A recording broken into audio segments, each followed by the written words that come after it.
Hello students, welcome to my YouTube channel LMC Talk by Rajiv sir.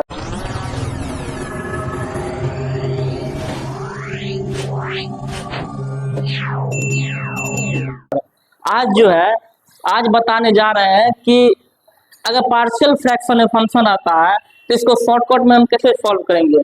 ये बोलिए कि इसको ट्रिक में कैसे सॉल्व कर सकते हैं। ठीक है, जैसे मान लेते हैं क्या एक दो तीन तीन तरह का क्वेश्चन है। ठीक है, तीनों तरह क्वेश्चन को हम एक एक करके देखेंगे कैसे सॉल्व करते हैं। फर्स्ट क्वेश्चन को पहले देखते हैं। फर्स्ट क्वेश्चन में जो है फर्स्ट क्वेश्चन में है x by x minus one और x माइनस टू। ठीक है, पहले इस तरह के फंक्शन को जो है हम ये देखेंगे कि ये जो फंक्शन है ये प्रॉपर में है कि इम्प्रॉपर में है। तो प्रॉपर फंक्शन क्या होता है, वैसा फंक्शन जिसमें नीचे का डिग्री ज्यादा है ऊपर वाला डिग्री से। तो यहाँ पे जो है x x x square, x का डिग्री 2 हो गया और ऊपर में कितना डिग्री 1 है। ठीक है, तो ये प्रॉपर फ्रैक्शन हो गया। जब नीचे का डिग्री ज्यादा हो ऊपर वाला डिग्री पे तो ये प्रॉपर फ्रैक्शन होता है। ठीक है, जब ऊपर का डिग्री ज्यादा हो या दोनों का डिग्री सेम हो तो वो इम्प्रॉपर फ्रैक्शन होता है। अब हम जैसे ये प्रॉपर फ्रैक्शन है तो इसको हम डायरेक्ट पार्शियल में चेंज कर सकते हैं। तो इसको पार्शियल में चेंज करते हैं। X by x minus one है और x माइनस टू है।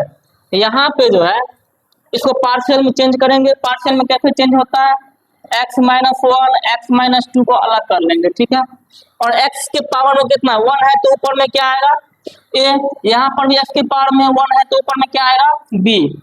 अब इस तरह के क्वेश्चन को मेन सॉल्व करने में क्या होता है कि a और b का मान अगर हम डायरेक्ट निकाल लेते हैं तो ये बोलिए कि अगर ट्रिक से निकाल लेते हैं तो इसको सॉल्व करने में और आसानी हो जाता है। ठीक है, तो ए और बी का मान हम कैसे ट्रिक से निकालेंगे ये बताने जा रहे हैं। ठीक है, मान लेते हैं कि हमको ए का मान निकालना है। मान लेते हैं हमको ए का मान निकालना है। ए का मान निकालने के लिए जो इसके नीचे में क्या है एक्स माइनस वन है, इसको 0 कर देंगे तो यहाँ पे एक्स का मान कितना आ गया 1 आ गया। ठीक है, तो अब इस फंक्शन में जो है एक्स के जगह पे 1 रख देंगे। इस फंक्शन में एक्स के जगह पे 1 रखेंगे।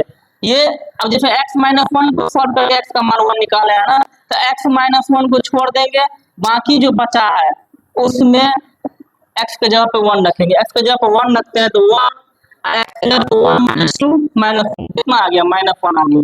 तो a का मान कितना आ गया -1। इसी प्रकार से अगर b का मान निकालना है तो b के नीचे में जो है उसको 0 करेंगे। x माइनस टू बराबर 0 कर देंगे, x का मान कितना आ जाएगा 2। अब x का मान 2 इसमें रखेंगे और जहां से x माइनस टू बराबर 0 किए थे x का मान 2 आया था तो x माइनस टू को छोड़ देंगे, बाकी जो बच गया है x माइनस वन इसमें x का मान 2 रखेंगे। x का मान 2 रख दिए, 2 आप बाय में 2 माइनस वन कितना आ गया 2 बाय 1 मतलब 2। तो b का मान कितना आ गया 2। ठीक है, तो मेन हमको a और b का मान निकालना था। a और b का मान अगर हम निकाल लेते हैं तो इस क्वेश्चन को आसानी से सॉल्व कर लेंगे। ठीक है,